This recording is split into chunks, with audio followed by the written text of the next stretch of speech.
Welcome back to this week's YouTube Live and the podcast. We got Mr. Keith back into the studio. We haven't seen him since last year. What's up? It's only been a couple months, but it feels like last year since we talked to you, man. It's been a while. And as soon as he came in, I was like, man, look at that beard, man. I'm jealous. See, I post duck season shaved. Oh, there you go. Yeah. The wife says, "Hey, duck season's over. It's time." Well, that's what I thought. And then I shaved it, and she said, "Oh, you shaved." I'm like, "Well, do you want it not shaved or beard?" She's like, "Well, I was kind of enjoying the beard, so give it Well, about another 6 weeks, and they'll be back." there you go. Yeah, that's all it takes. So, what you been up to, man? Same old, same old. Just making shells every day. So, we have about this coming weekend's our last weekend in South Carolina, and then I think it goes out in February. So I think we got like a week, maybe a week and a half, but I think our season's almost over. How much y'all got left? There's two different zones in Utah for duck.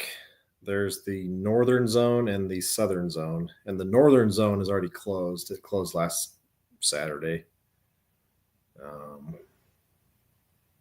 What was that? The whatever day that was. Anyway, the goose season, I believe, goes till the end of January, but there's a bunch of different zones for geese. One of them, it's a really small zone up north. I think it stays open for a week or two after everything else. Yeah, we have. But there's no freaking geese here, so it doesn't really matter. We got a late season geese also. It comes in February, like mid-February. Yeah. And then they do the veterans and youth federal. I think that's the second week in February here in South Carolina. But other than that, duck season will be ending next week, and then there, like I said, that week and a half in February for late geese. Yeah. But they ain't they're just residential geese. Yeah. I'm trying to look up when Youth Day is. Yeah. I thought I had it on my calendar. Must not. I know it's in February. Yeah. But while I'm already got the calendar open, February 14th, guys, Valentine's Day. So go ahead and put that plug out there so y'all don't screw up. You got about 4 weeks, maybe 3 weeks to get that in. Or there won't be no duck hunting next year. Yeah. Nope. So. Yep. I have forgotten the Valentine's Day before, I believe. I think mine would just rather go out and eat some Mexican food. Yeah. That's the way to do it. Absolutely. Who doesn't like Mexican food? So, are you still in the process of making duck loaves, or have y'all moved over into turkey loaves? Because I know turkey loaves is one of y'all's big sellers. As of last year, I know I asked you what was your big seller, and your wife ran the numbers. I think it was turkeys, but did any of that change this year? No, I think like the top 5 sellers are 12 gauge, triple curl. This isn't in any particular order, but it's like triple curl, 12 gauge, cold turkey 410, both loadings.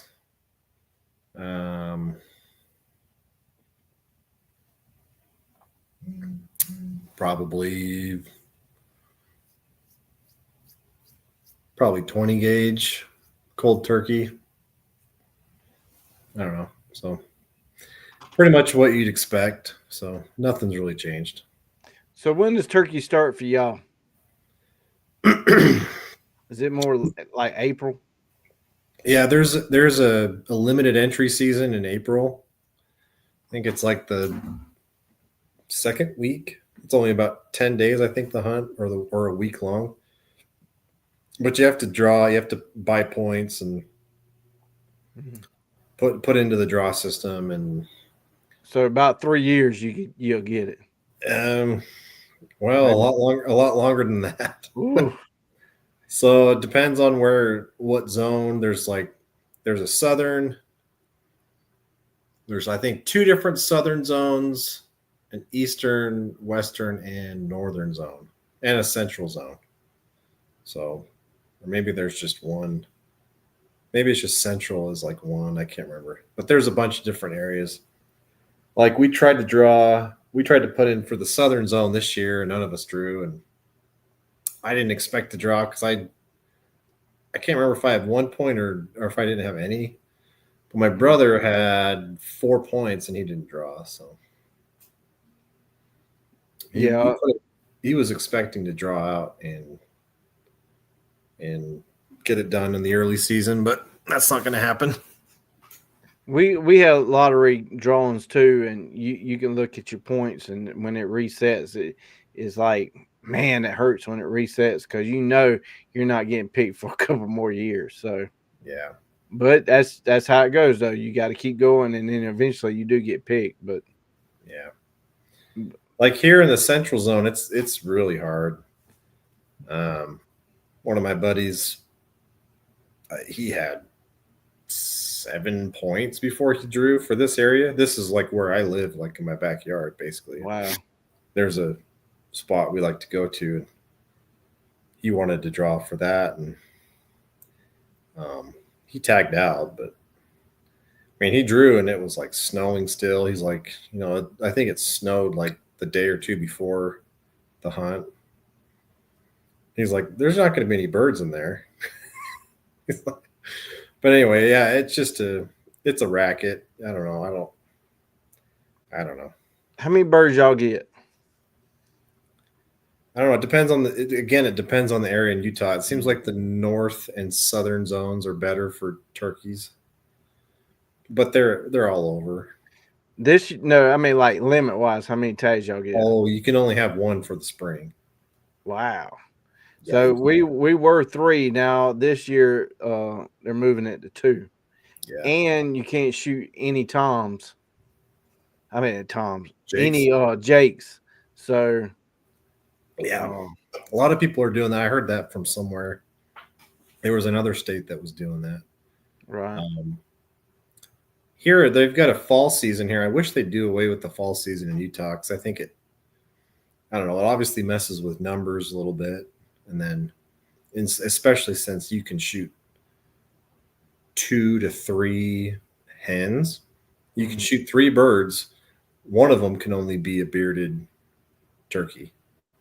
I got you. So you can only shoot We one Tom or Jake, but then you could also shoot if you wanted 3 hens. That law that has gone back and forth over the past few years. When we first started turkey hunting, it was 3, and then all of a sudden they went down to 1, and that was for like 3 years, and now it's back up to 3 again. And they really should just kind of do away with the fall season here, or at least do away with the fall season, but let youth have it. And maybe shoot like just one either gender. right. Just do it that way. I think I don't know. I'm no biologist. I'm just a nobody that has an idiot opinion. But it seems like if they did away with that fall season, I think the spring hunts would be a lot better. But, We had a fall season. I don't know how long ago because that was well before I ever thought about hunting turkeys. But some of them old timers, they had a fall season, but yeah, I honestly couldn't tell you how long it's been. yeah, But probably a while. Huh? I honestly I don't know. I never hunted it up to like 3 years ago. I never hunted turkey, so turkeys are still 100% new to me, and Yeah, is 100% the hardest bird I ever hunted. I don't. Doesn't really change. The most Yeah, hardest, most frustrated bird ever. I think we're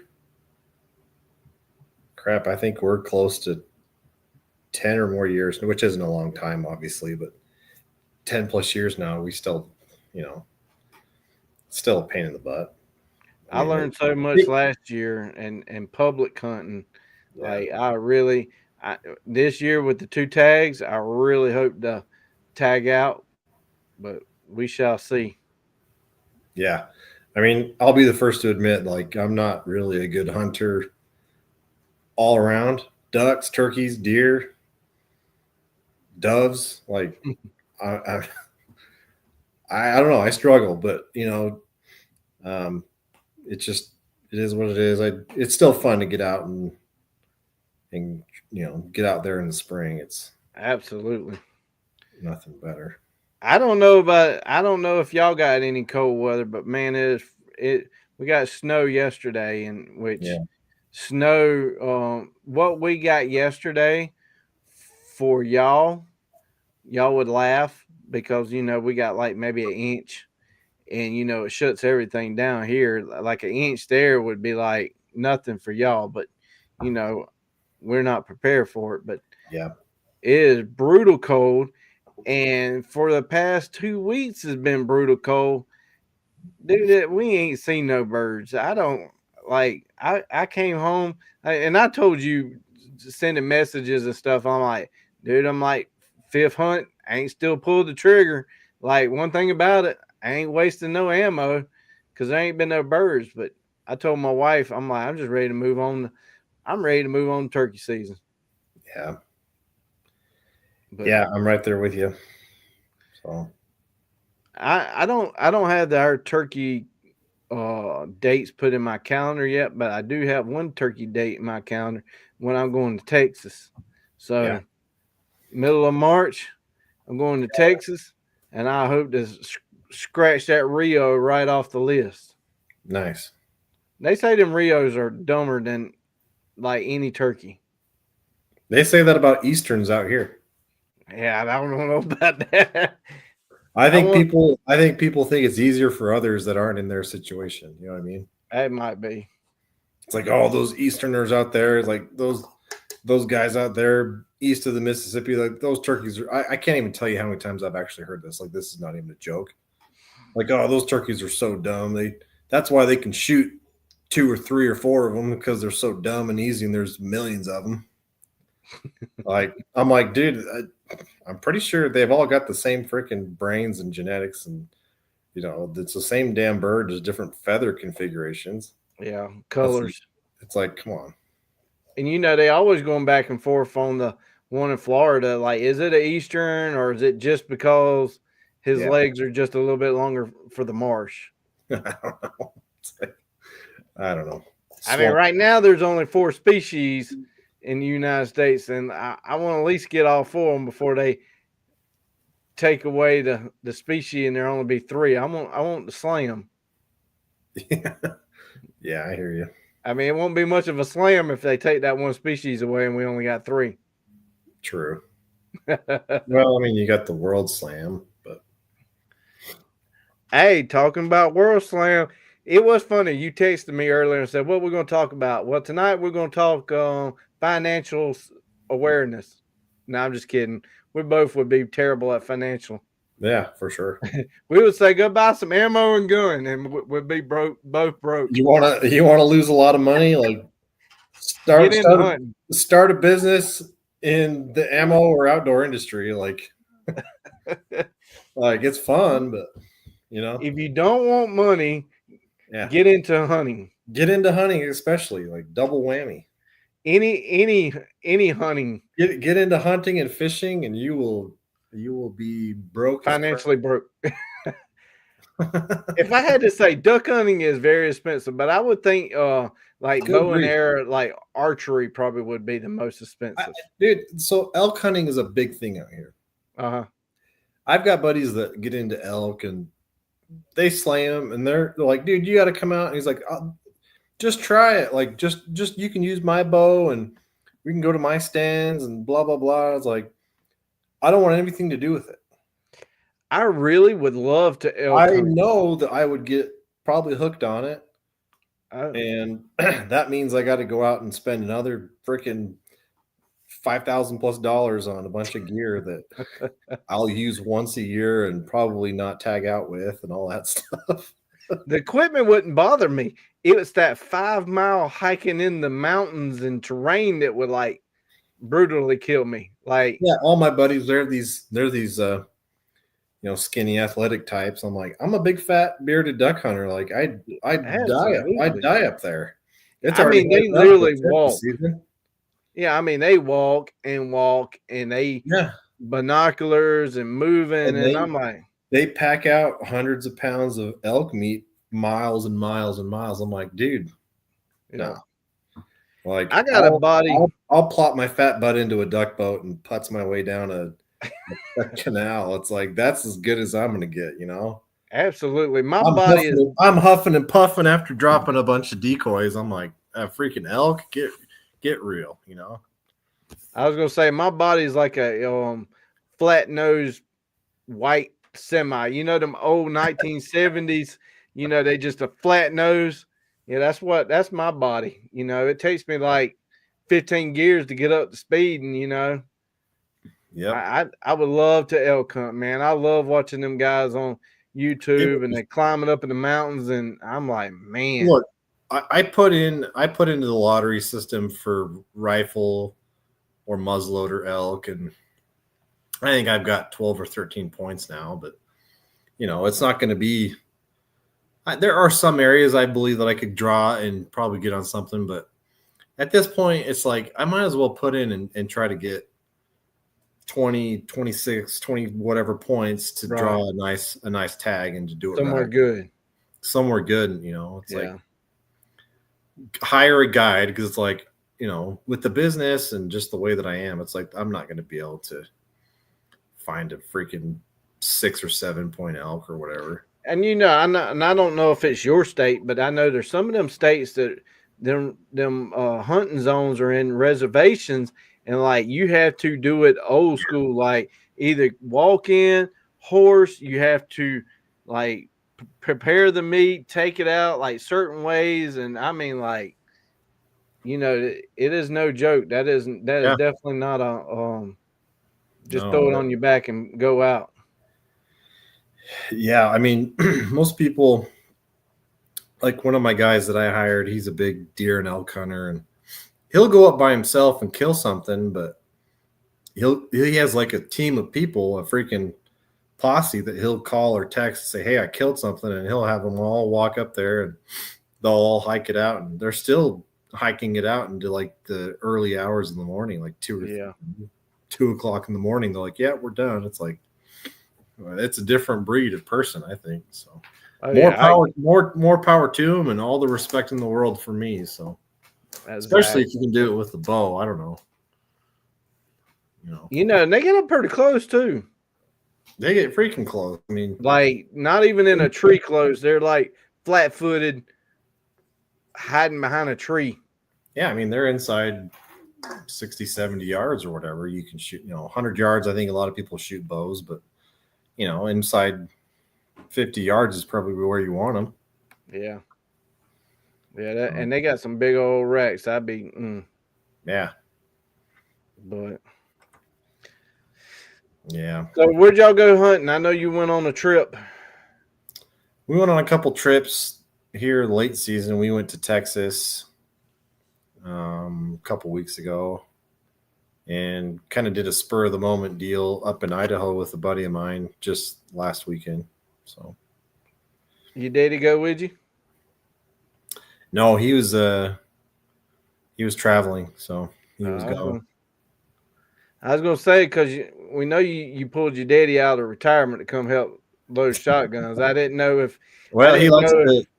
He says I pulled him out of retirement, but here he is acting like he's still retired and goes traveling and enjoying the good life, and I can't blame him. So I didn't know if he actually got any good vacation benefits. I was gonna politic for him to get some extra vacation time. Yeah, he's a free spirit around here. He can come and go as he pleases. He's my 410 loader. He comes in. He's been the one involved with keeping the turkey ammo stocked up during waterfowl. We didn't have that last year. Being just the two of us, we had to focus both of our efforts on waterfowl because we actually had to shut the website down last year or last season, I guess. It got so busy. We were like 50 orders behind, and none of it was made, so we had to turn the faucet off. So, I mean, which is a good thing, but Well, I know the last time I talked to you, um, you hired some extra help. So, and then when yeah, I asked you earlier, you got two people helping plus your dad. So, I mean, yeah. does he count as a fourth? No, he does. He, Yeah, I mean, he's. if he's watching, he counts for a full person. I mean, I let my guys because this is what we're used to. I let them do, 410s. So a 4 10-hour shifts, Monday through Thursday, where I come in Fridays and do some stuff here and there. Yeah, my dad's technically part time because he comes in twice a week. So, yeah, I mean, it's four of us. We can get a lot done in those 2 days with all four of us here. So, did you ever get that one press working? I know it was an automatic. Not really. It's still I mean, you still tinkering on it. yeah, something's out of alignment and it wasn't made right and it's not set up how it's supposed to, but it'll roll crimp stuff. Like I'll do my slugs on that press on that loader.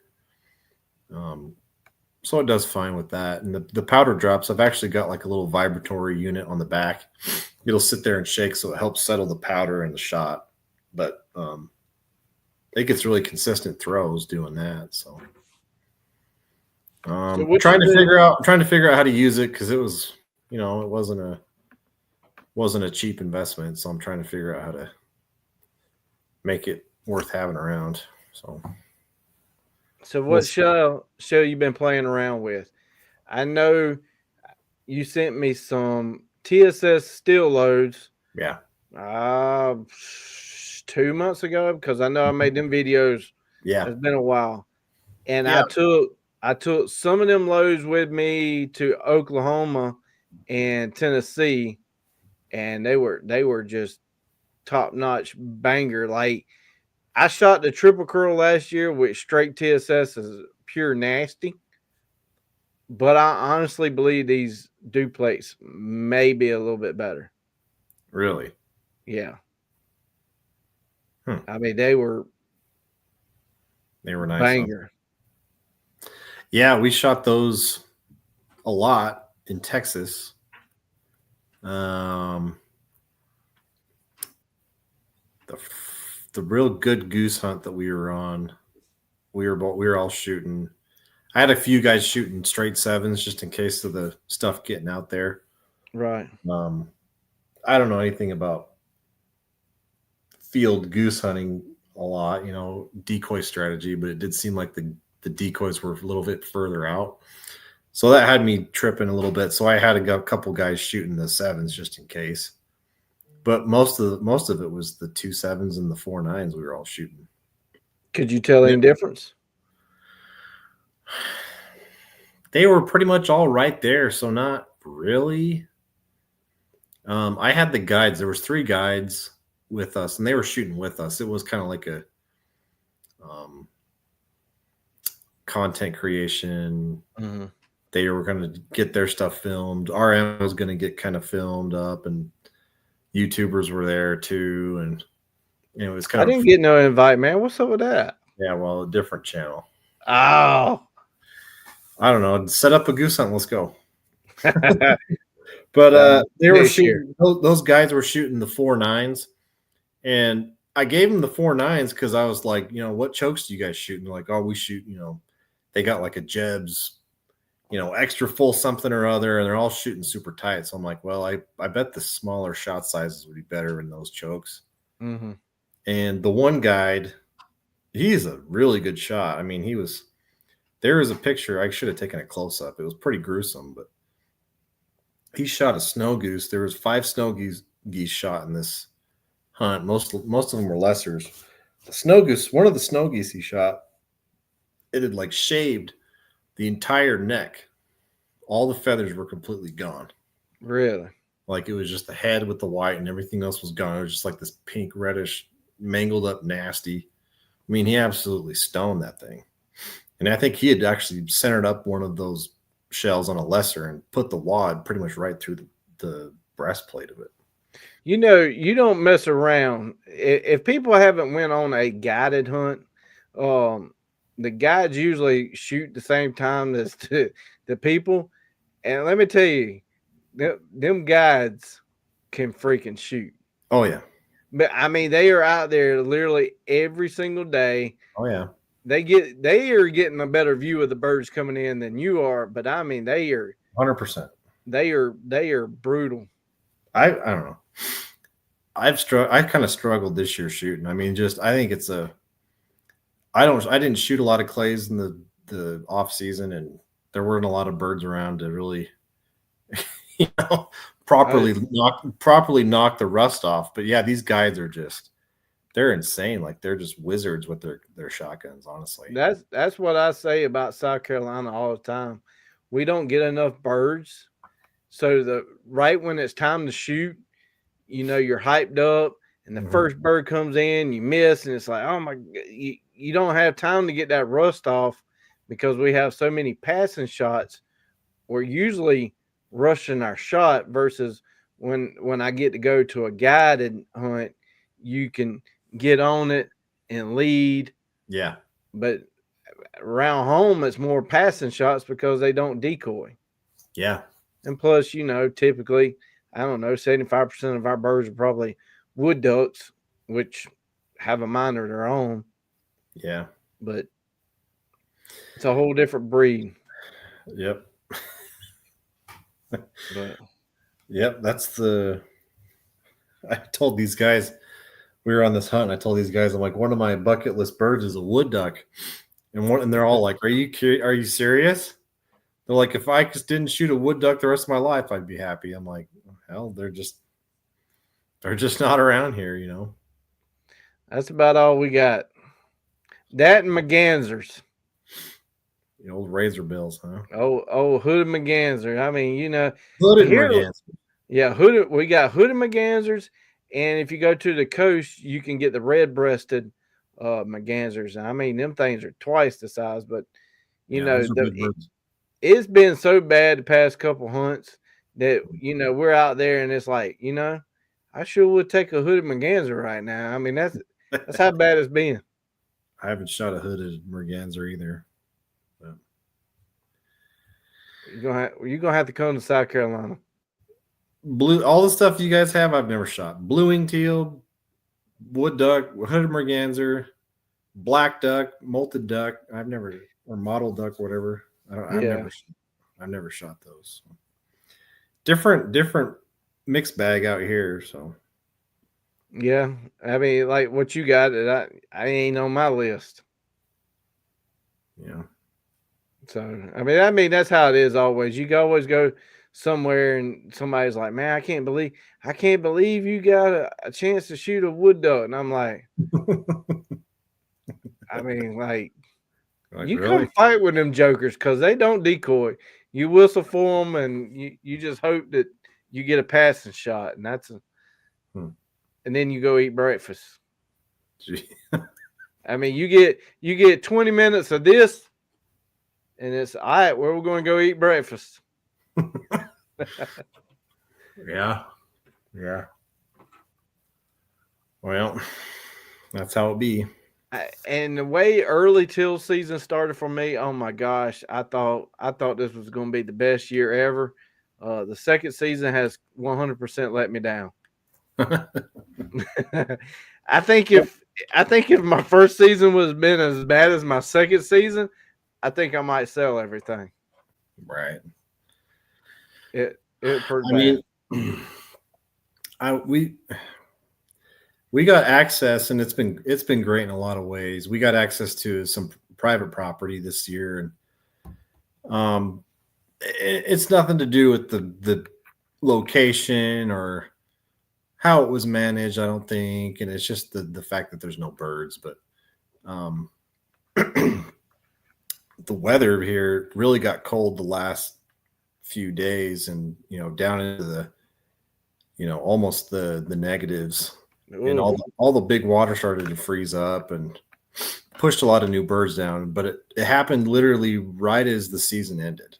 mm, And my cousin who's out, and he works right next to the property, so he'll go grab a hamburger and go sit in his truck and glass birds and stuff. He took a video today, and that property that we got access to right. is just full of ducks. And we're 4 or 5 days out from the end of the season, so from when it just ended. So it's just like, you just can't win. You can't win. I was like, I think it'd be a good idea. And I don't know. Like I said, I'm not a freaking biologist, and it's all just opinions. But I almost wonder, with how warm it is in the early seasons here now, and pretty much everywhere, I almost think if they took 3 weeks off of the early season and tagged them on to the end during the Yeah. late season, it'd be a lot better. But I don't know. Past years, I'd almost agree with you. I don't And know. and like I said, we got one more weekend. Hey, Jeff. Um, We got but yeah, just don't live too far out from me out there. yeah. And I know both of you's cold. Y'all, either one of y'all been getting any? Is there any smoke from the wildfires from California coming y'all's way, or like I you don't know. smell it? I can't really know. I haven't really noticed anything. It's when I noticed, like, that when there's always been a bunch of wildfires in California. It's when they're in the central part and they get those coastal winds. Mm. That's when we'll start to see a lot of smoke up here. Where it's Southern California, I don't think we're on the same wind path or whatever. So I know you come on every now and then. I know you look sometimes when you're not on. Uh, I have a guy that comes on, Jay. He's from Georgia, Mhm. and man, they got hammered with snow. Like beautiful pictures that he's sending me, and usually when Georgia gets it, we get snow. But this year we just been just right on the edges both times against some pretty snow. Snow in Georgia. Yeah. Dude, Florida got like records. Like I was watching um Max Velocity on YouTube, and they do a lot of storm chasing. They were Yeah, down in Louisiana. Louisiana had snow blizzards warnings and snow blizzard conditions. really. Like like Louisiana and parts of Florida blew their records out of the water like Hmm. crazy amounts. When we were in Idaho, we got snow in Utah. Like, we got dumped on. They had to close the interstate, but it all just melted off again. So Yeah. Crazy. yeah, And they're already talking about the next storm. So they're saying that, it's going to be another Arctic blast. The first couple of days of February, it's going to start dipping down and going to come off of California and then towards you. And then they're already marking the east with another snow. So, like February the 3rd through the 6th. So, yeah. we That's cool. typically don't get any snow to March. So, Hmm. all I know is all this crap better be out of the way before my turkey hunt in Texas. Yeah, I suspect it will be. So I don't know. I hope. March in Texas, I don't see. I find it hard to believe they get snow.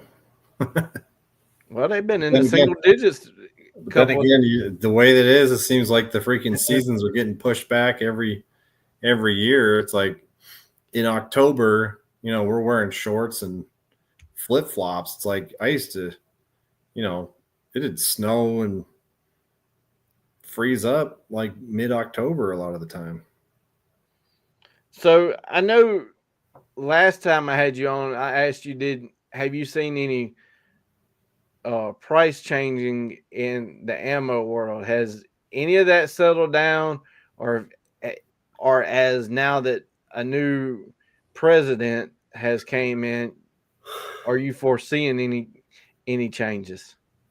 I I'm expecting because he's Trump's talking all about the tariffs he's going to be putting on everybody, Right. and I think that you're going to start seeing metal prices and some stuff go up from China. So I think your TSS and bismuth and even steel and all that's going to go up. By how much I don't know. Um, I just like this whole last year, everybody was like freaking out about powder, and maybe it's just because I'm on a different playing field, being a smaller manufacturer. Mm-hmm. But everyone was like jumping on the price gouging train and price hiking because of the powder. It's like it's really not that much more expensive, and it's not like the powder in a shot shell is like the least expensive thing. Like Right. you're talking 15 cents. It's like if it goes up by a penny or two, it's not worth freaking jacking up your prices over. Like that's the least expensive part of the whole equation. And the availability hasn't been that bad. There was only one time I was freaking out, and that went away in like 2 weeks. So I know when I was testing some of these shells out and stuff, you were using a wad that was hard to get. Was is the was Yeah. that wad and is that wad still difficulty to get? Is that like the hardest part right now to find? The hulls and the wads are the hardest things to find, in my opinion. And you would think that just being plastic, you think they importing that? I don't. Yeah, I mean they're imported wads. They're Italian wads. That's where shotgun stuff comes from, pretty much. Yeah, I mean, Um, I know there's a lot of shotgunning over there. yeah, I mean that's how they can hunt. Europe, the old com block countries, even Russia, obviously. I mean, that's all you can basically own are shotguns. So that's where all the development, all the wad technology, all the improvements, all that kind of stuff. That's kind of where it's happening for the most part. Um, I mean, I've got it now. That was the thing. Is like right after the holidays, around um, basically right when I got back from the holidays because we traveled. I got my front step got dumped with a bunch of the wads, and I'm like, well, there they are. Now that the season's 95% of the way over, I finally have the component I need. So will you announce now? Are they going to be on the website? Is the I still don't know. duplex? Oh, I can't even get a commitment. No, I don't know. What kind of relationship is this? I can't even get a commitment out of you. I don't know. I just I have to read. I don't know. Like that's the thing is like I don't want to launch something with a component that's not going to be easily available, right? Yeah. Like I'm not going to commit to something and be like, "Oh, here's this load. Now you can't buy it." You know, like that doesn't make any sense. So I got to. So I don't know. Jeff is asking, what is your favorite shot size in bismuth for snow geese? Well, I've never actually got onto snow geese super hard, so I think he's asking that because I think snow geese season is fixing to pick yeah, up yeah. out there. I mean, they're not much bigger than a duck. I'd honestly shoot probably fours. And that's typically what I'm a 2 3/4 kind of guy, Yeah, and number fours is my favorite.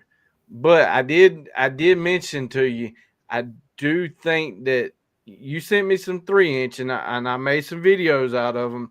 They're gonna post this weekend, so y'all get ready to see some bismuth and 3 inch number fours. But I do believe the 3 inch does have a great benefit late season for us because yeah, what weary ducks that we do have now late season, uh, makes them passing shots even more, so that a quarter of an inch more shell, more pellet, a little bit more does make a difference. Yeah. Yeah. He says he's been using fours with great success. Yeah. I would stick with fours, honestly. I think 3, 4 in bismuth is usually pretty good. Yeah. I tried fives before, just straight fives. I know they looked okay for like small birds, but I Yeah. struggle with the bigger birds. Yeah. I think that, fives would be good if you're in real close. Yeah. Fours are just a good overall great pellet size. And fours have been hard to find. Actually, the shot too. I mean, it seems it's crazy. It's like backwards. Like everything is harder to find besides the powder. Like I needed a particular powder that I use a lot for the waterfowl, and I bought like 50 pounds of it, like nothing, and sitting on a big pile of that stuff. But it's like I haven't been able to find number 4 bismuth from one of my main suppliers for probably a good month, if not more now. You think that's terrace related? I Or don't know. tariffs? Make sure I say that right. I don't Tariffs. know. Like one of the suppliers, they were charging. I mean, I'll just be out there. I mean, it's really not much different than what. This is why I don't do a lot of bismuth stuff. Like I don't make hardly anything off of my bismuth loads. But they were charging 14 and change or so per pound in bulk. And I went back to see if they had any number 4s, which they did. And they're like, yeah, it's $26 a pound. And I'm like $26 a pound. I could go to China and buy 15 weight tungsten and just as well load that and have a way better loading. So it's like, why would I even touch that stuff? So that's why I haven't had a lot of different shot sizes. And it makes sense, as a person that's hand loading. So you're still hand loading these machines. It ain't it's not like a mass produce. No. Somebody is hand doing that stuff. Yeah. This is Just says your bismuth loads are awesome. I agree. Thanks, Jeff. I'm always politicking for the business, and everybody knows that on this channel, and Keith knows it too. So that's good. I sent that new 3-inch load that I gave you. I loaded it with 2s. My the same cousin I was talking about that goes and scouts that new property. He and his family went up to Wyoming with it with 2s, and they smashed geese and mallards with it pretty good. So, I'm all the time telling people, and especially on the show too, the channel, whatever you want to say it, the videos, the shorts, bismuth does make a big difference. It does cost a little bit more, but instead of like shooting steel where the shots are so much further for us, just get a better shell. I mean, you're still gonna miss. I miss, but still, you have a better chance than steel. These guys are getting them decoyed into like Arkansas in the trees and the decoys. Steel works just fine for them. Steel's great for that. Yeah. I would shoot steel too if I wasn't shooting a Mach 17 fighter jet flying through the air at 50 miles per hour that ain't even playing. That joker ain't even planning on decoying. He just zoom. You got to put like a freaking lead on them like that. I mean, it is. People just don't know. I mean, them wood ducks. They're fast. They're fast. All those, same with divers. A lot of those divers are so freaking fast. We were shooting a lot of golden eyes up in Idaho, and those things they're like little. I mean, they're literally all these ducks are like fighter jets. They come up over the top of the trees, and you hear this. Yeah. You're like, am I at a freaking Air Force base or what is this? Teal are bad about that. Oh yeah. It sounds even crazier because they flock up in groups of 20 and 30 and stuff. Jeff said them 6s you made him smash some teals this year. Oh, I bet. That's good to hear. Yeah, Yeah, teal are. Jeff loves that 20 gauge bismuth loan. I mean, a teal will do some fighter jet motions. Like they will be coming at you, and then the next second, it's like a barrel roll, and they're Oh yeah, going that way. yeah. There's wildlife photographers that somehow capture that stuff. They've got a picture of the dang thing upside down with the body's upside down, but And the the head head is still, straight. still straight, and they're freaking flying Mach 20, and it's like, holy crap, dude. I got some shot cams of me shooting and obviously missing, but you see the bird coming in, and I'm following the lead, and as soon as it goes boom, you can watch that joker roll. Like in the video when it's like big flash and roll. And I'm like, it wasn't a little miss. It was like a Yeah, big miss. Like yeah. how did it do that? I don't know. But I mean, hey, dang, This that is joker ain't but the size of my fist. this brings me to my next question, and I want your opinion. Do you think ducks are getting almost smarter? Like smarter to how like let me put it this way. When we were in Texas, I've never seen this before. We were sitting on a big farm pond or whatever, just these I guess these farm ponds don't even they don't put water in there. They just in Texas when it rains, it pours, right? So Right. these these low spots just collect all this water and it sits forever. So we're hunting this pond and we scouted the day before and there was tons of birds on it. We shot a few ducks on it. But we're watching these ducks come in and it sucked because we didn't have a lot of cover, so we didn't shoot a lot of birds. If we had a bunch of cover and if they were managing it for ducks, we'd probably done better, but they'd seen us and they're just flying off of the side. But as they were landing and sitting and resting on the pond, there are goose hunters that we know that they're 3.5 miles away. And every time that they would shoot 3 miles away, the ducks on our pond would get up and fly. Right. I'm like, are you serious? You could hardly, I mean, you could hear it, but you could it's not like, it's not, it just sounds like shooting. Like it doesn't, it could be anything. And it's like, I 100%. unless you know, I guess, unless you know what that is, it's like, oh, there's a bunch of, maybe it's whatever, but I these ducks, 100% agree with you. hundreds of ducks would fly off of this freaking pond every time that they shot at a volley of geese that far away. And we're shooting off of the water a lot of the time up in Idaho. We let them decoy, or they decoy further out and swim in. We'd sluice them on the water. And as they heard the shot, they would dive under the water and they'd miss. Are these ducks are they evolving or what? I've never seen that before. I do agree that I believe they are getting smarter. You got to think some of these birds that they banned, people look at them and they're like 7, 8, 10 They're years old. Yeah, they're old. And I see that a lot at the coast. You'll see the birds, they're coming straight at you. Yeah. And then the next thing they do is they fly around the water. Yeah. And then get right back into the flight path that they were in, but out of the marsh. They know, hey, I get shot at when I fly over this marsh. Yeah. I'm just going to take the road.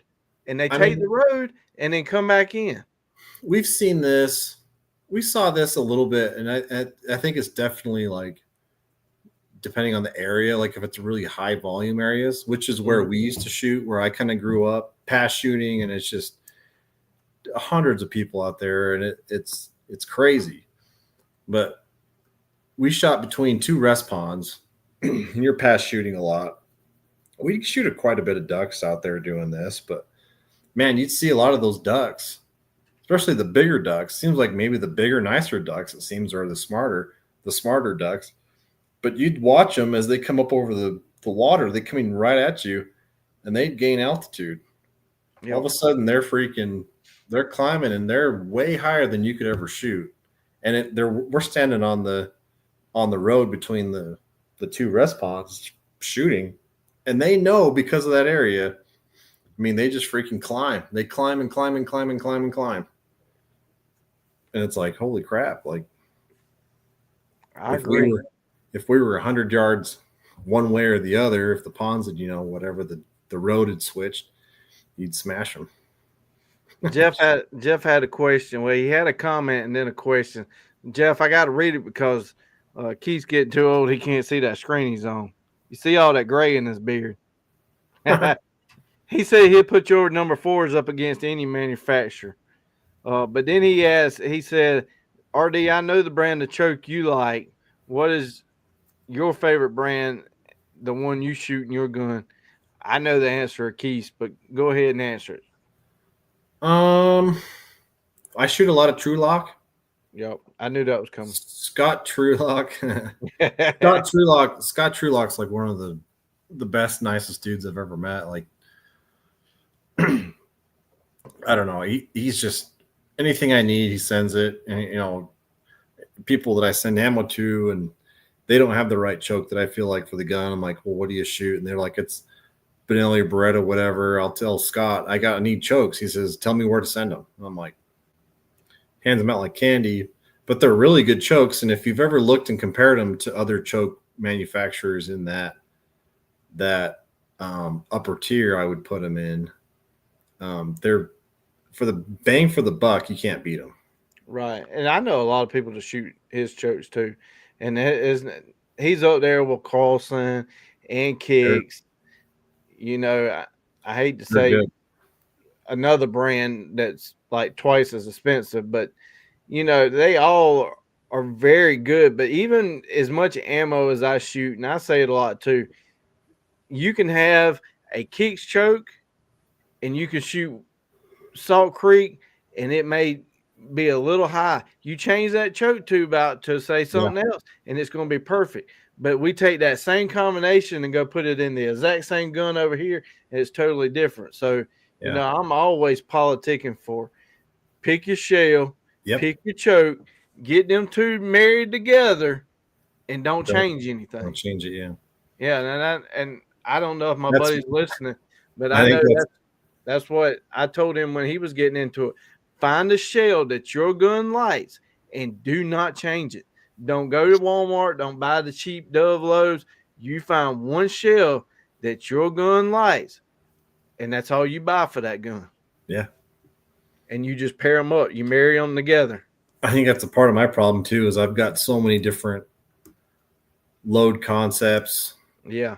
prototypes, whatever. I'm always tinkering with, and I can't ever adjust my Yeah. shooting skills to the particular combination, and I'm just all over the place. But Well, that's at least then one good again, thing that like I said, I'm not really. I wouldn't consider myself that good of a shot. So at least I had the benefit that hey, I could go look at this ammo with this gun on one of my videos and then be like, oh yeah, that's what I used. yeah, yeah, But that's Jeff said he has the whole set of the yeah, Hunter True Lock chokes. He said they're awesome. yeah. Those are good. Anybody buying chokes, they are not cheap. No, And what I tell people is, you got one brand of guns you like, yeah, buy that same. If you're going to buy the same guns, buy the same ones that take the same chokes, so you can use them back and forth. Like my Brownings, just like the Winchesters, they're all in Vector Plus, yeah, and you can use the same chokes over and yeah. over. I think generally, and you and Matt at Daddy Duck, I think you guys have both proven that a lot of these factory tubes are just trash, just garbage. Just I think they're with these, I mass know produced. they're mass produced, they're cranked out, and they don't care how they're. I think in general, I think you can get this with aftermarket too, the same thing where it's just you can't get anything to shoot through. But that's I think few and far between. I think for the most part, like if you stick with the Carlsons or a True Lock or a Moeller or some toy like the upper end, like better choke tubes, I think you're getting what you pay for. I agree. Like they're expensive, but they put detail, they put time and effort into making them nice. We have one choke manufacturer that's literally 30 minutes from me in like York County, South Carolina. He makes chokes, but the way he makes chokes is you take the gun to him, Mhm. you take what ammo, and he tunes that choke to your gun. Exactly what I was just saying. Find the shell, find the choke, marry them together. But they're 3 times what a regular choke is too. Yeah. Well, I've heard there's, and this is something to experiment with. I got to try to find, I got to find how to measure this inside of the chokes. But I was told this is actually, I'll just go out and say it. He probably doesn't watch YouTube, old timer, but the ballistician, his name's Tom Armbrust. He's about early 70s. He's been in the game and he's done all kinds of work on ammo development, even wad development, all that kind of stuff. Part of the steel shot load development back in the early days, right? Right. Um, he was telling me the best way to get a gun and choke to shoot the best is if you can measure the choke, you take what he calls the parallel section of the choke, which is basically when it stops tapering off, you can find that smooth section, that straight section of your choke. And if that parallel length matches the shot column length of your shell, that will be the best shooting combination. So funny you bring that up because if you don't know, I'm talking to other people. If you don't know, this week is SHOT Show out in Las Vegas. Yeah. And one of the new shotgun terminology that is getting spread around, and I don't even know if Keith has even heard this one from Benelli. Benelli came out with a new shotgun. Really? It's part of their new series. Okay. And it's all on the SHOT Show videos, and it's AI. It's an AI choke system. They completely done away with the it's a whole new choke, and they made the choke longer. Like this Joker is like that long, which you can't see on my camera, but Well, I yeah. mean like Yeah, 8-10 inches long. And they're claiming 50% better patterns. And I honestly don't know how you're going to go 50%. That seems like Oh, is that the choke system that is supposed to be the best for their new AI? Yes. Okay. Yeah. And they're claiming 50%. So if I've been patterning your stuff for a long time. I pattern a lot of stuff. Typically, you want anywhere between, let's say, 40 yards, you want anywhere between 70 and 80%. Like if you do 70, 80% of 30-inch circle, that's pretty daggone good. So if you're going to get 50% more, you're going to be up close to the 90. I just don't. I don't know, man. Well, and going back to what Jeff said, and this is the segue, I guess, is one of the other choke tube manufacturers that I've started to like, and they are expensive, but I think you get what you're paying for, is that those Muller choke tubes. Yeah. They're I shoot an obscure gun. It's not made anymore. I wish it was, but it's the Remington Versamax. And it takes the Pro Bore choke system. Turn the light down. My UPS was beeping. Oh, it was not a smoke detector. It was no, not. It was not the battery in the smoke detector. It was the UPS overloading the light. Change the batteries, dude.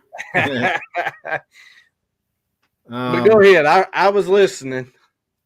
I'm not sure. I can't remember where I was going with this. You were talking about Muller. Yeah. So I shoot their decoy choke because all I could find was decoy and UFO. And I can't remember what I was trying to say referring to Jimmy Muller. Just had a brain fart. It happens when you get older. What were you talking about before I'd started interrupting you? You were talking about the guy was finding the smoothness in there and getting the pattern, and that's what that guy was saying about the AI. Okay. So talk about pattern density and stuff. Anyway, this is where I'm going with this. If you followed anything with Jimmy Muller and his theories. I've been shooting his load, one of his loads, and his decoy choke with steel. Anyway, his whole philosophy is that really you don't need more than 100 pellets in your 30-inch circle to kill a duck. Mhm. So why are we trying to shoot 70, 80, 90% patterns when if I have, a heavy payload with small pellets moving slow, no matter what the pellet type is, I can get a nice even pattern. I can really broaden that thing out and I can have a nice forgiving, humongous pattern that I can kill stuff with, hit Right. stuff. That's like half the time it's like these days it's like I don't even care if I kill it. I just want to bring it down. Like the opportunities are so slim and far between. I just want to bring the thing down. I'll shoot it again on the water. Like who cares? Absolutely. So, And you know, I got a so shot. I got a shot camera on my shotgun. yeah, Now I know I'm shooting the lures gauge. I know it's a 12 gauge, and I know there's some sub gauge people out there, so I'm not even getting into that. 12 gauge is the man's gun, but you know, I watch Jimmy Muller a lot. I watch a lot of his videos. I follow him on Facebook. The dude can shoot. I mean, let's just oh go yeah, ahead and put that out there. The dude can shoot. the But dude's a if you slayer. you watch my shot cams, I'm following a bird. You see the boom, and then either my shot cam goes up like this, or like it doesn't follow through the bird. His Mm-hmm. shot cams are like boom, Smooth. and the gun never moves. Like, dude, he posted a video the other day, and I'm like, dude, you're the smoothest shot cam. Like, Yeah. steady. I don't know how. I mean, I was going to say I don't know Well, how he does it, but he's been shooting for like 40 years, so I'm sure that's well, got something to do with it. there's definitely skill in. It's like anything, dude. Like you said, I think it's skill in knowing how to manage recoil, how it's mounted, like how did all that stuff. I'm sure his guns are tricked out too with who knows what kind of aftermarket, recoil pads or doodads or whatever. Right. But I mean, yeah, he's just like super smooth, dude. It's like watching his YouTube channels with all those shot cam videos. It's phenomenal. I think a part of that is too, like I said, his philosophy is Mm-hmm. lower velocity ammunition for better patterns. So you're going to get a little bit less recoil. Like if you're, like for instance, I've been shooting his 1.25 ounce steel load. It's a 2 3/4 inch shell, 1.25 ounces, and I've been shooting sixes. And this is literally what he was saying on a lot of these podcasts. Cause he got my attention. I'm like, I'm going to try this. I'm going to test this because I had my doubts. I'm like, I don't know if this is going to be a thing. Like number sixes moving 1,200, 1,250 feet per second on a mallard. I'm not going to kill him with that. It absolutely smokes him. Yep. I've done it multiple times. And I mean, they're just low recoil. There's like almost nothing to it. It might be time to bring the OM shell back, the old man shell. Old man, dude. That's But what this stuff is. The old man's pretty high velocity. That shell is, but it's pretty low. But Keith anyway, made Keith made some shells for me just to shut me up, and we called them the old man shell. But there is a video that I did test. My wife shot the gun, and we were capturing how much muzzle jump was on the gun, and she was shooting the 12 gauge. It was a Regneck engineer graphic. I mean, it was on a low budget. That it was was back when but it showed exactly what it showed exactly what it was. I had a background picture, had lines on it. She shot a regular shell, how much the gun jumped, and yeah, then the old man shell, which was I think a 1 ounce load. this one And ounce bismuth. Yeah. yeah, and it had half the muzzle jump, Yep.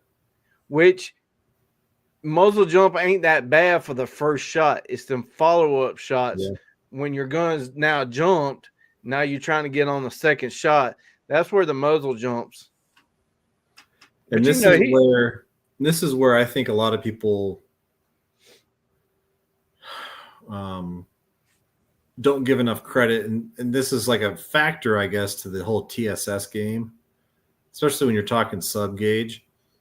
And I saw this in South Dakota, is the follow up shots. the amount of time that you're able to just bam and it's right there again, you can just keep shooting. I mean, it's like shooting a target load. My guy up there who has done a lot of guiding, I mean, he still does a little bit here and there, but I mean, up there in South Dakota, they shoot a lot of birds. They're a lot of high volume shooting, and they're shooting big, Magnum duck shells, 3-inch, ounce and a quarter, ounce and 3/8, high velocity, 1,500 feet per second plus kind of stuff. I gave him our TSS shells to shoot, and he's just like, dude, he's like, the follow up, and this is I can load them down and I can custom load them to lower velocities for people, but this is the standard triple curl, 1 ounce at 1,600 feet per second. He's like, dude, the follow up shots on these is insane. Yeah. He's like, there's nothing to these. I feel like I'm way more lethal because my gun's just right there, back where it's supposed to be, and that's a part of it. I think a lot of people I feel like people are shooting better with these kind of lighter loads, like TSS especially. But I think the velocity obviously has a big thing to do with it. So I agree. And, we talked about that before, like slowing it down a little bit. yeah, there's a lot of different factors, but I mean, you're either the low or the low velocity, or like the lighter payloads are going to be a lot easier to shoot. So Jeff said his Kick Easy recoil pad, I think, helps me with follow up. yeah, It's a big difference between some of them older, the Remington 1100s, the Remington 1187s, that you would have that fancy wood stock and then just a piece of plastic at the end. Today, I mean, it's so much different. Well, and you've got I like shooting gas guns, and that's just me, and that's one of the benefits. There's pros and cons to everything, but that's one of the main benefits I feel like with a gas operated shotgun is the recoil reduction. You're going to get a lot less recoil over an inertia gun. You are. But you get a gas gun, a nice recoil pad, a nice soft shooting load that still cycles your gun, and obviously have the the right material inside of the shell to be still lethal, like a TSS load, and you're rocking and rolling. Like you're gonna it's really surprising what you could do. So I wish I could pull up videos from the SHOT Show and play them, but I can't because I'd get videos blocked because we're live. But with that being said, there's so much. I have been waiting like crazy. Like, yesterday was the first day of SHOT Show, and I'm just searching everywhere on the internet and YouTube looking for these new shotguns and stuff because everybody out there, they haven't had time to process the video. Here I am. I'm like, man, it's out in California or Nevada. Like, why don't they have some information yet? But and I'm trying to find a picture of this new buttstock that Rite has came out with. And because I can't post a picture of it. I'm trying to find like just a buttstock. Maybe I'm gonna have to. I got it here. Let me snip it so I can show a picture without showing the real thing. Yeah, you got so many rules that you got to follow when you're on live. Yeah, all right, I got it now. So let me share my screen.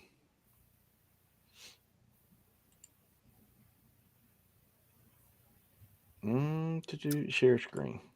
While you're waiting, I think a lot of companies are trying to come up with, and they know that this is a benefit in wing shooting. Obviously, if you can get your gun back to where it's supposed to be, you're going to be a better shot.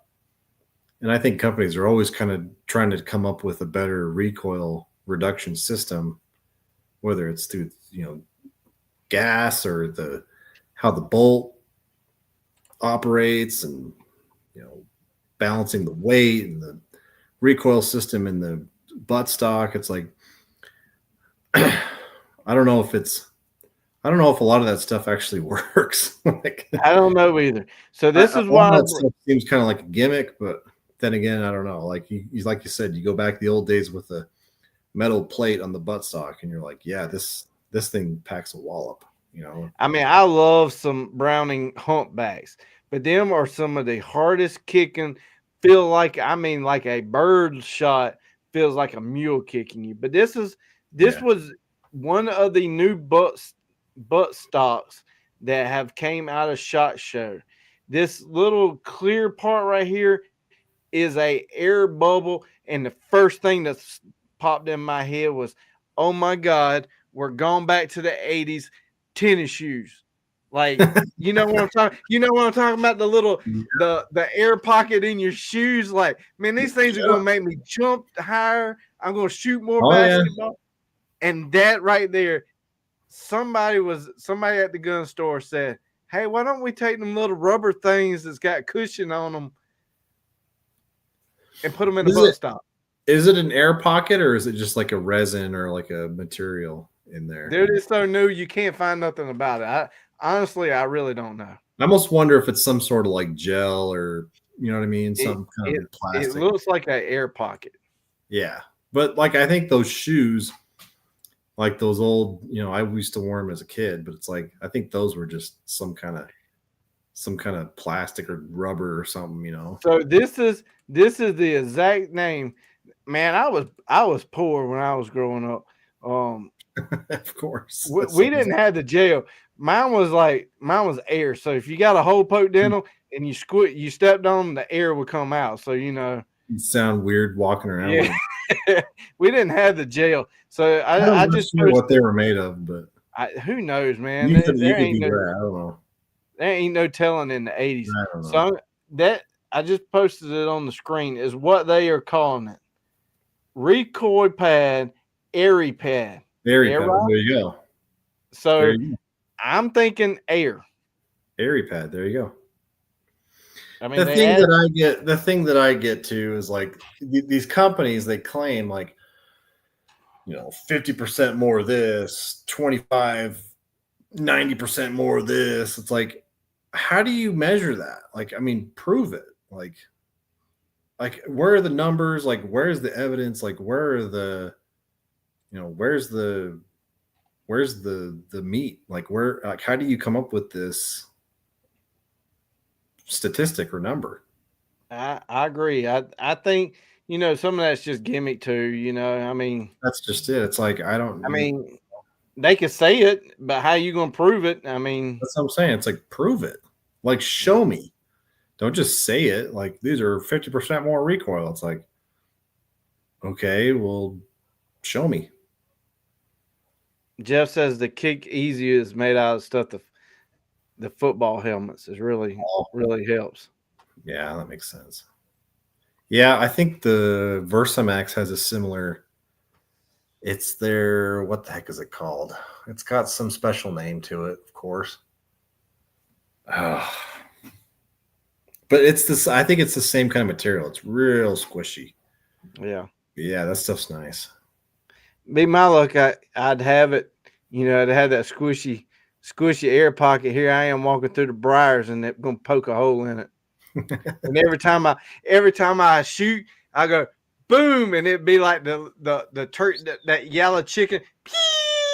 Yeah, exactly. Boom, because it now Yep. got a pinhole in it. And then nobody invites you to go hunting anymore. And Everybody would be like, when the person beside you shoots and you get the ringing from the barrel, yeah, and people are like, you barrel shot over it. Now they'd be mad because you got air coming out. yeah, you get blasted in I the mean, face. occasionally I got air coming out in the duck blind anyway, but that's like stuck down in it's stuck in the waders. Oh yeah, hot box yourself. Only duck hunters are gonna know what that is. You hear somebody let some gas go in the duck blind, and you never worry about it because you're never gonna smell it because it's got to come through like 15 layers of clothes, Oh yeah, through the waders and the jacket. It'll hit them when they take their dude. waders off. anybody that's anybody that's hunted out here in Utah, dude, that saltwater marsh, Oh man. it is reesty. We were hunting the other day, and I told my buddy, I said, where we were hunting, I said, I swear I would have never thought there would be puff mud smell where we're at. Because I'm telling you, as a hunter, I talk about it all the time. Puff mud has a smell. It's like I'm thinking of a word so it don't get banned. Mary Jane, you know that Mary Jane, you smell it. I ain't never smoked it, but you smell it, and it doesn't matter. You know what that is. Puff mud is the exact same thing. You can be anywhere. I smell puff mud. I mean, it's just woo. If they ever made a candle, it would never sell. Yep. It would be gag gift stuff. Yeah, it's stinky. But And it puts a layer of mud like that takes a pressure washer to get off. Oh yeah. Yeah. But I know I was talking to you earlier before we came on. I told you I found a new item that's going to be coming to the channel soon, and I'm just going to put it up here. It'll take it a second. Here it comes. It's only going to be up there for a split second. Right there. I had to take it down. They sponsoring you? No, I wish. Oh. You know, I am a big time. If it's got a gold trigger, it'll fold. Yeah. But I am looking at one particular I really don't want to say gauge, but I'm looking at a particular gauge, and this new SHOT Show special has released a new gun, and it does have that air thing on it, and it hasn't released yet. And you had okay. So you can't get it for 60 days after SHOT Show. Like I even called today around to the gun stores around me and said, "Can I pre-order?" And they say it's not available yet. It can't be ordered for 60 days. So you're going to tell me that they come out with a 28 gauge. I did tell you that. With a freaking recoil pad on it. I mean, you could do your own research. Are you serious? Like, why? Okay. All right. I don't know.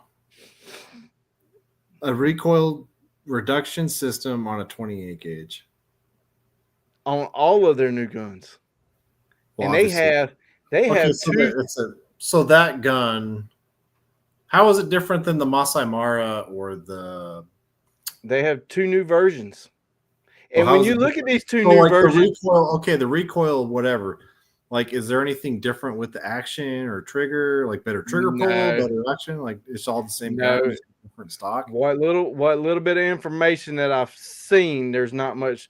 It doesn't look any different. So it's just a different butt pad with a air pocket in it. And they come out with a new receiver.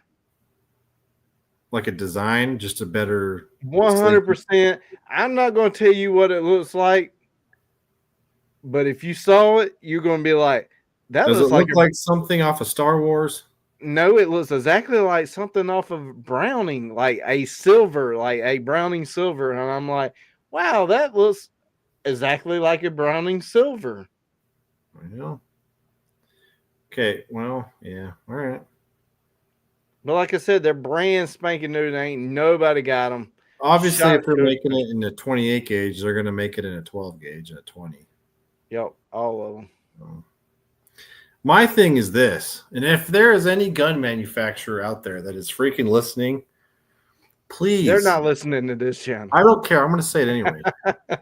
Please I'm telling you, please make a 28 gauge or just a line of shotguns with all of the gauges. Yeah, Please make I would agree with you that. especially a 28 gauge with an adjustable gas system. So with Please. that topic, so I Especially am for turkey guns. This is so, technically referring to just turkey guns. All of the gas operated semi automatic 28 gauge guns suck. I I'll tend to tell agree you, with you I'm on that. saying to the people out there in freaking RD Reynolds land, do That's not buy probably a scary. semi automatic 28 gauge.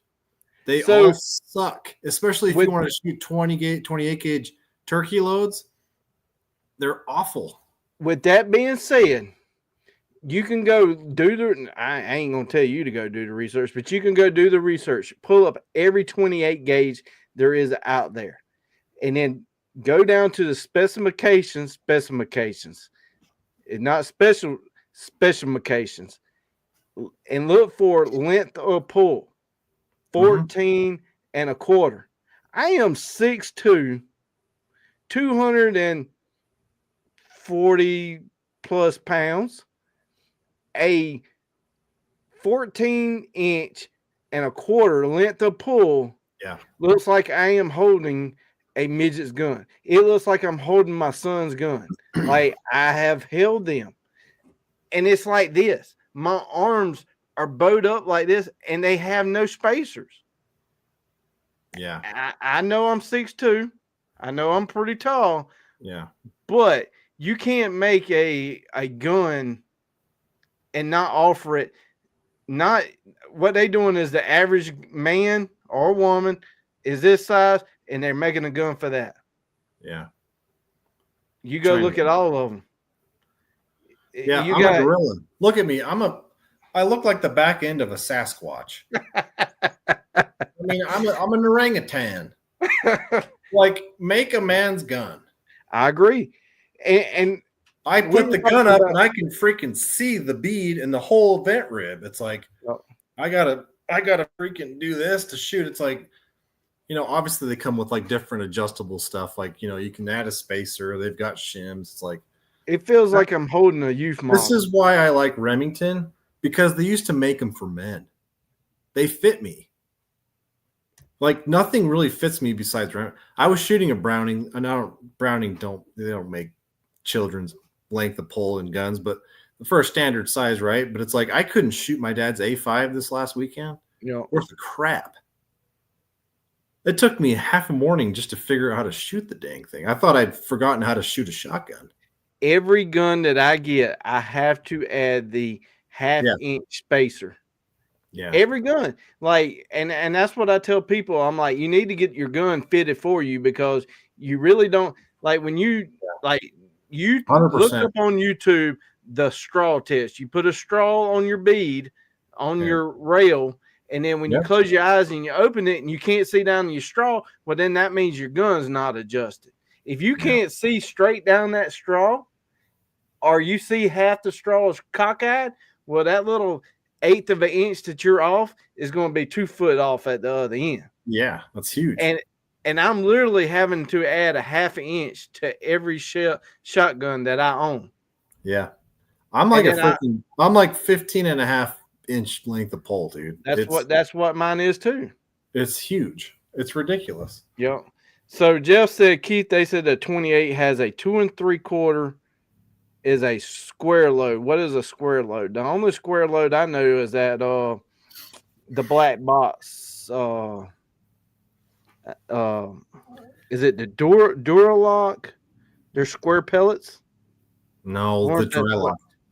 What he's talking about is a square load is an old term from the black powder days, and I could be wrong, but I think this is translated nowadays. But I think people call a square load like the optimal load.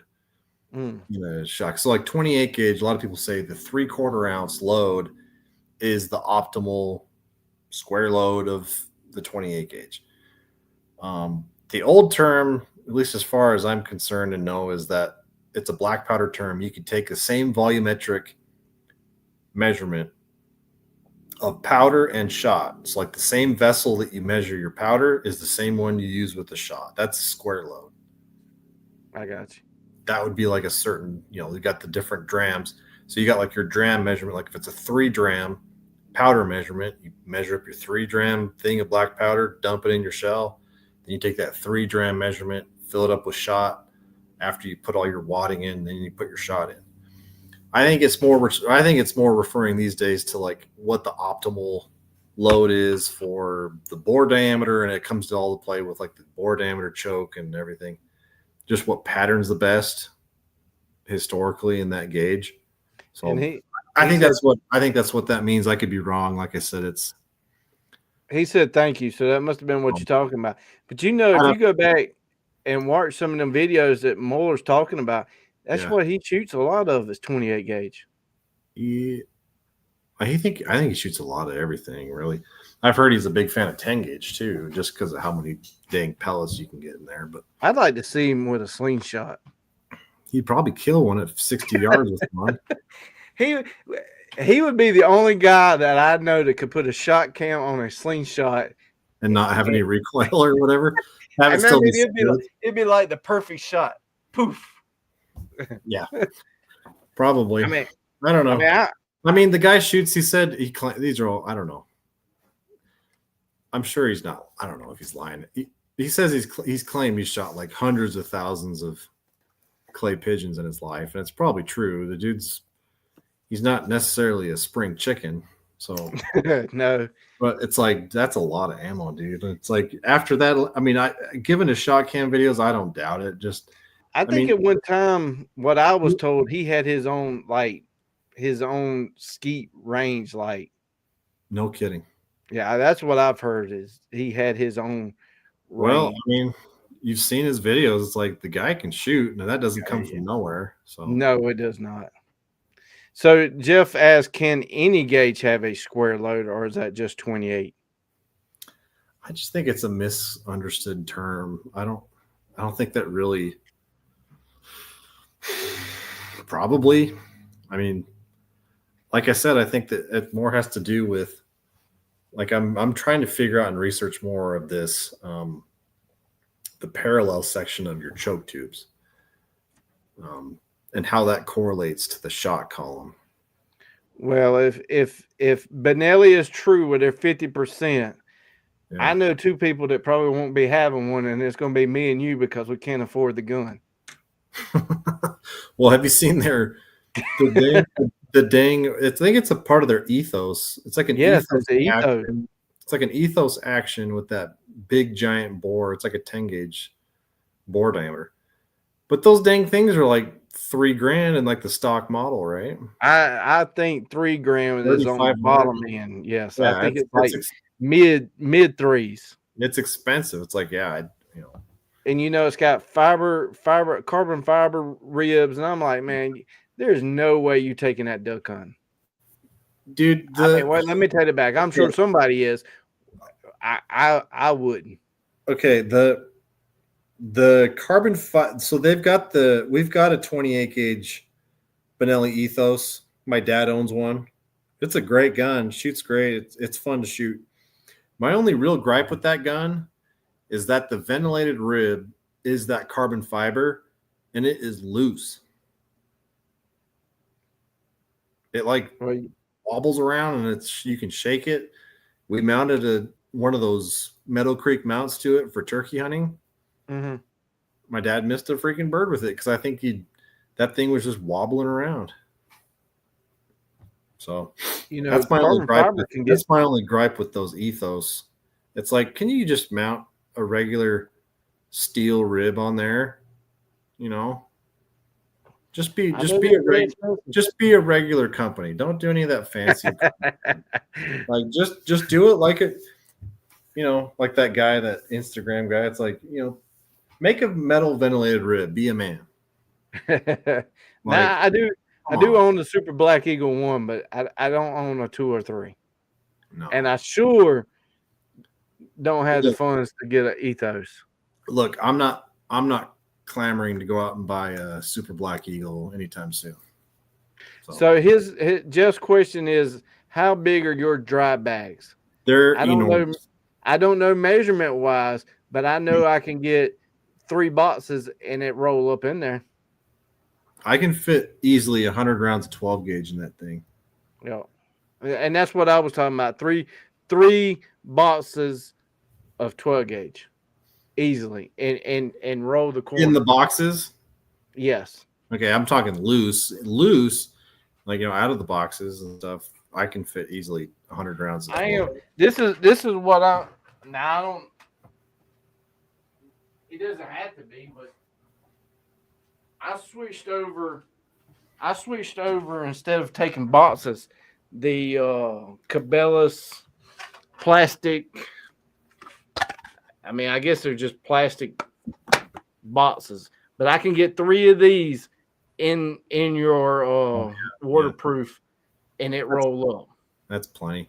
And these are 25, so that's 75 shells. That's plenty, right? Yeah. Oh yeah. I mean, for one day, if you need more than 75 shells in a hunt, you're bad news. Like, no.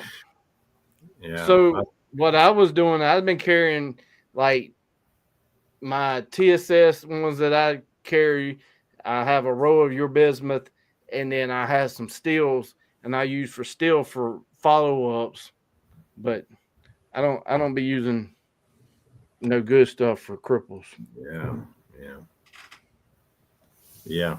And maybe if I shot better and didn't have crazy muzzle load, I probably wouldn't have cripples. But I have not mastered the shotgunning yet. That is a skill that I am still trying to learn. It's a perishable skill, and I feel like I got to just get out and start shooting more something, anything, clays.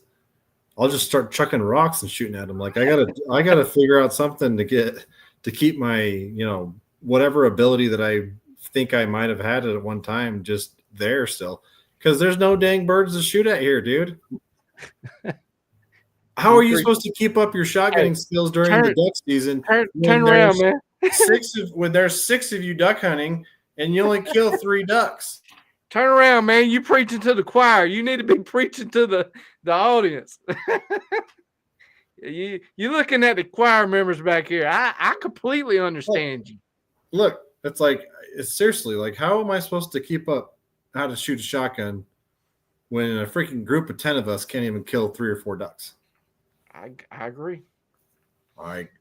When they do come in, we're just blasting away aimlessly and they freaking fly away. It's like, well, we haven't killed a duck in like 3 weeks, so what are we supposed to do? We have that exact same conversations in the blind. There will be three or 4 of us hunt a lot together, and 1 or 2 birds fly in, and all of us get smashed, and the bird flies away. Is like, oh, yeah. And either they fly away unscathed, or all 4 or 5 or 6 of you center up on it and you just absolutely just hammer that thing, and it's unedible, unrecognizable, absolutely annihilated. Absolutely. What happens is, I look at my buddy and I'll be like, man, you stink. Yeah. And he'll look at me. He's like, why's your gun empty? Why's your gun empty? And then we'll look down at the last guy. Why's your gun empty? I don't know, but the bird flew away. Yeah, no kidding. Yeah, it's been My buddy commented. He said it reminds him when we went Reelfoot. Tony, he was shooting some of your bismuth. Oh, cool. But yeah, and that's the thing. Even this weekend, me and buddy went and we both shot at these wood ducks, and it's like, well, I don't know who shot that bird. It was either you or me, but the bird fell, and hey, we'll just take it as it is and call it a day. Yeah, some expensive birds have been killed. Jeff said he got the combination. He knows what it is. Let me post that one because maybe that's the secret.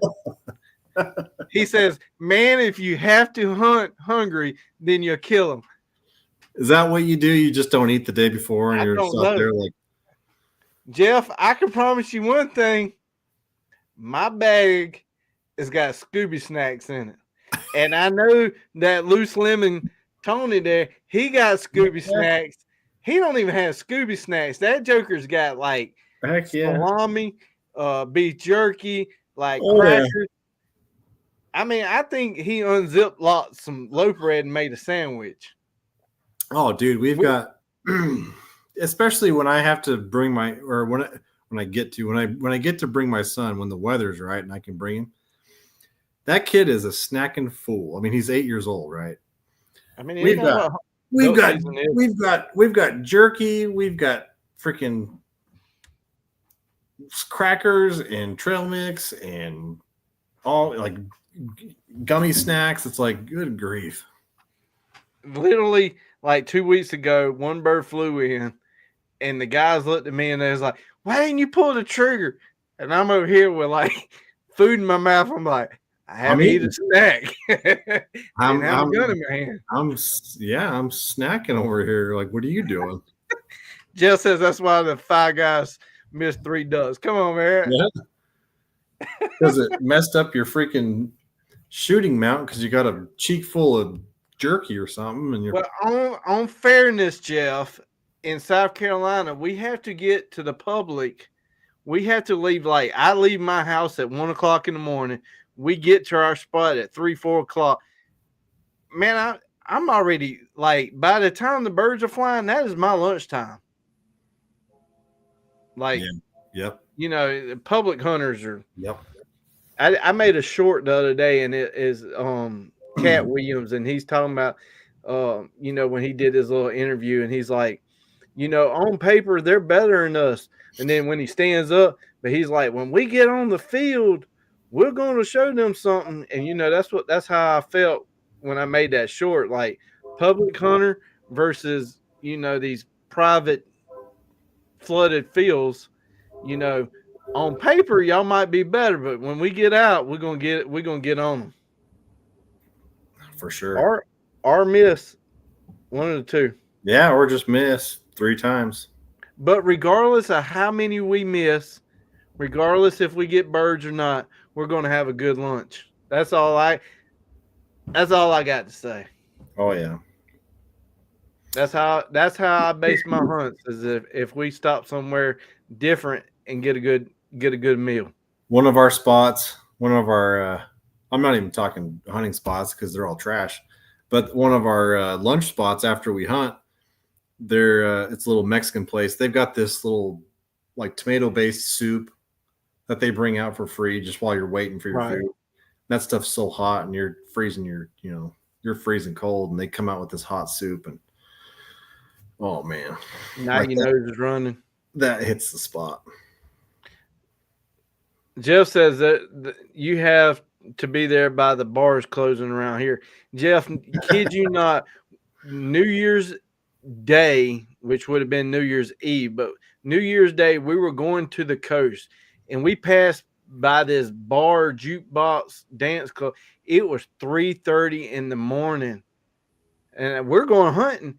There had to be 100 cars out there. They were all out in the parking lot, and I'm like, I looked at my buddy and I said, what kind of drunks it got to be a drunk at 3:30? And then by the time I didn't even get that out of my mouth, it hit me in the head. What dummy has to be out here duck hunting at 3:30 in the morning? I was looking down on them, and here I am in the other one. Like, man, you in the same boat they are? Yeah. I mean, Hey, they probably had more fun than us because we went all the way to the coast and didn't even see a single bird. So they're in a nice warm maybe so. environment. Yeah, We were in cold kayaks. we're all out doing stupid crap. Yeah. Maybe one day we'll hit it big and we can have some impoundments. What's that old daddy duck saying? He's always telling me this. He's like, the ducks and women are the two most evil things on earth because they both are the only things that'll make you wake up at 3:30 in the morning. I'm sure my wife is ready for duck season to be over with so she can actually sleep in on a Saturday. Sure. Yeah. Because literally I wake up at like 2-3 o'clock in the morning so we can travel. Before we went to Idaho, we knew that Idaho was going to be our last hoorah for the season, pretty much. And my brother, he's like, "Hey, you want to go hit up this one spot?" He's like, "You want to go hit up this spot before we go up?" This was 4 or 5 days before, and I'm like, "Dude, no, I'm done. Like, I'm done with these freaking Utah Ducks. I'm over it. Like, I don't even care." Like, Jeff, you can go by yourself, have a good time. Jeff says the comments you made about the women in the duck hunting. He says they spend about the same amount of money. I don't know, Jeff. I don't know. It depends. And if the loose lemon and way up there somewhere, the Kale was watching, I have the shirt on that they gave me for Christmas. And if I turn around, I don't think you're going to see it on the camera. But it's got the duck in the boat. He's got money everywhere. He's got gold chains, and he's throwing dollar bills and money out the boat as he going. That's how I feel as a duck hunter. I can promise you, I spend more money on guns, ammo, and duck hunting than my wife probably ever spends. So yeah, I can't say that she probably more financially better. Oh yeah, my wife's she doesn't spend half of the money that I spend on stupid crap. So now I really don't know what shows up in them Amazon boxes every day though. Yeah, well, I was out in the yard after Christmas, and the Amazon guy showed up, and he was like, "Is your wife okay?" And I'm like, "Yeah." He was like, "She hadn't had a package in 2 days. I was just checking on her." I'm like, "Nah, she good. She good." Start getting more money and more Trump money and everything coming in. I don't remember spending more money and making more money, right? I know what it was. So, and I sometimes don't feel very manly at all doing the Walmart pickup. And it's really close to my work. Like she would say, "Hey, can you do the Walmart pickup?" And I'm like, "Sure." I hate it when I pull up and these young kids are having to put their groceries in my car. I just feel very not very manly. But it has a great purpose for females who have kids. They don't have to take the kids out in strollers. I greatly understand that, not even knocking that. But my wife asked the other day, she was like, "Hey, you need anything from Walmart? I'm doing pickup." I said, "I need some bird seed because, it's going to be cold and trying to feed the birds." Well, the next day she said they were out and they were going to deliver it. Well, this box showed up on the front porch, and I go to pick it up, just thinking it was just a regular Amazon, but it said Walmart. I went to go pick it up and about threw my back out. I'm like, what the heck is in here? I open it up, and it's 2 bags of bird seed. The first thing that popped in my head was, how do you get 2 bags of bird seed in one box? And the second thing was, I feel sorry for our delivery guy. She, whoever just didn't pull up into the driveway and put it on our front step. Like, it's a good 30, 40 yards to our front door. Like, have you seen what those delivery people get paid? I wouldn't feel bad for them. I don't know. I feel bad for them. Yeah, whatever. You don't know. Yeah, but I'm telling you, if it was cold, which is cold enough, there's probably enough cardboard that gets delivered here that I could start a fire and stay warm all night. Yeah. But yes, I mean, I believe you. I don't know how you shipped. Like, I don't think they made any money on shipping because I know you ship a lot and I ship stuff too. You like ship a little item like this and it's $20 or something. Oh yeah. Mostly because it's got a hazmat fee on it. But there's not to ship really 2 bags of bird seed. Oh my gosh. Yeah. Shipping that's one of the other things with this whole Trump equation. I think the shipping, I'm hoping it'll go down because of the gas pricing that should go down as well. Yeah. So hopefully we can get a little bit better shipping rates here. So, I hope. I mean, look, that's how it was when Biden came in. He shut down the pipeline, did all this crap, blah blah Yeah. blah, and all of a sudden, gas prices skyrocketed, and everything else followed suit. It should just be the reverse, right? Yeah. I mean, I'm no politician or whatever. I'd vote for you. Can I get an Poly, out of state well, voting I'm for no Keith? poly. What I meant is like I'm no like poly science, whatever.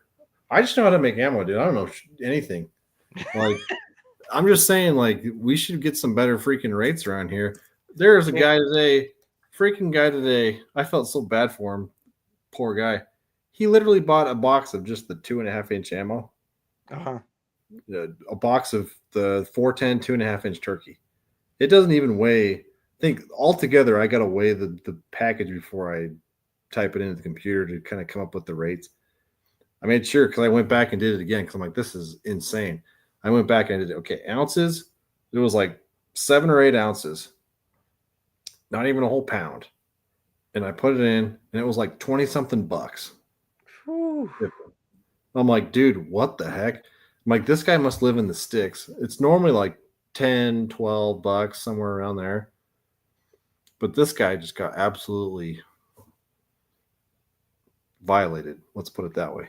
And that's what me and Tony were talking about when we were going through Oklahoma out there hunting. You'd see a mailbox at these houses, and you may not see another mailbox for another 20 miles. And I'm Right. like, They and got then to we pay got for to that. talking. We got to talking. I'm like, man, if we moved out here, Yeah. what You're would going they to pay. do with what would they do with my wife's packages? Like they would You're not. going to pay more for the shipping. They got to drive out there. That's gas money. Yeah, they would. That's They paying the would. driver to get there. They On would top have of to the gas, all drop that. it in town. They would have to drop it in town and have to make a trip to town, like a staging area. Yeah, no kidding. Yeah, it's expensive. I mean, hopefully we can see better stuff like that come down the pipe. Who knows? All of a sudden, the shipping will be $1, but the freaking TSS will be twice as much. I don't know. Maybe we'll start getting some TSS in the States. All right. My wife's blowing my phone up. She's going to kill me if I don't get home. So Buy her some flowers on the way home. I should. That's a bad idea. Keith. Yeah, she hates flowers. Keith. I'll get her. She's pregnant. She needs food. Oh, my God. She needs to get fed. I'll go get her a treat. That's a good idea. 3 weeks, Keith. Valentine's Day. Valentine's Day. Flowers. You can't eat flowers. But that's true. Well, I appreciate you coming on. It's always a blast to have you on. So yeah, it's fun. Like I said, we hadn't seen that face in a year. Now we see the face. Now we know you're having another one. Yeah. Man, you're gonna have to pick up. So y'all go support Keith. Buy extra box. Now he's gonna have an extra mouth to feed. Yes, please help. No, we're doing fine. See, that was the problem. If we could have kept Keith busy in the shop, he wouldn't have been in this predicament. That's just it, right? He went home, got bored. God, we're gonna have to make you stay busier at shop. I'm plenty freaking busy. Let me tell you that.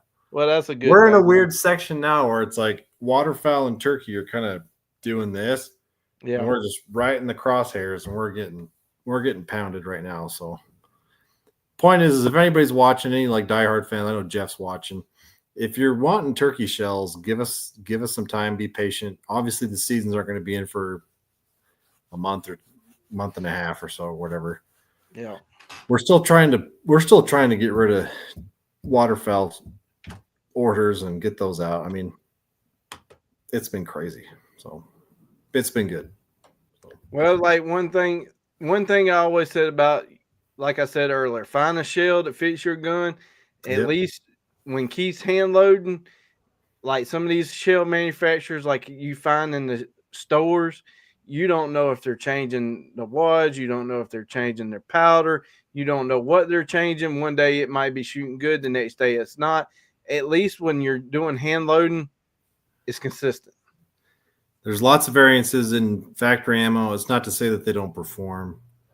Obviously, factory shells are going to kill stuff, but once you start shooting a hand load, and especially when you start shooting a hand loaded TSS round, you start seeing magical things happen. I'll just put it that way. So Magical. So that was the secret. There's magical fairy dust coming out. All right. Well, I appreciate it. I appreciate you coming on. I appreciate all y'all for tuning in. I think we're fixing to hit right at 16,500 subscribers. So wow, I greatly appreciate each and every one of you. And Keith, thank you for coming on. thanks for having me. Every Wednesday at 8 o'clock. So I'll see y'all next week. And here's a word from our sponsors. Matthew Knight with Satura Investors out of Charlotte. There's the information. The link to his website is scrolling across the banner down at the bottom, and it's also in the description. Today's episode is about helping business owners and working professionals like you who share a passion for the outdoors, shooting sports, zeroing them in to their long-term financial goals. So if you need any information or contact or any other questions, contact Matthew. Also, go check out Salt Creek Ammo. This triple curl TSS is some of the best TSS I have ever shot. This is for waterfowl edition. It's made for waterfowl. So if you're going to shoot a species that you've been chasing for a long time, don't use no cheap ammo. You pay good money to go on a trip. You got great guns. Don't cheap out on cheap ammunition. This TSS is amazing. It's got number 7s, number 8s, and he has number 9s. So go check out saltcreekammo.com. Here you will find any kind of ammo you're looking for. He has custom loads, TSS in 10 gauge, 12 gauge, 20 gauge, low pressure ammunition.